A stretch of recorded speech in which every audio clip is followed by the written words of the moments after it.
Hello guys, in today's video we're going to talk about how to fix WhatsApp error problem. So the answer is easy. Just go to the settings and scroll down to the apps section and then go to the search and search on WhatsApp. Next go to the storage and here you will find this clear cache option. Click on it.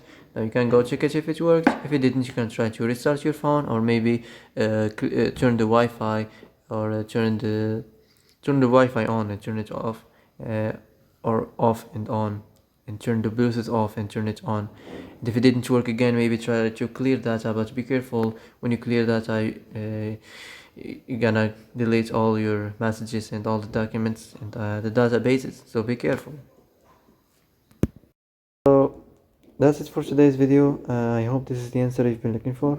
If you like this video, don't forget to like and subscribe, and see you in the next video.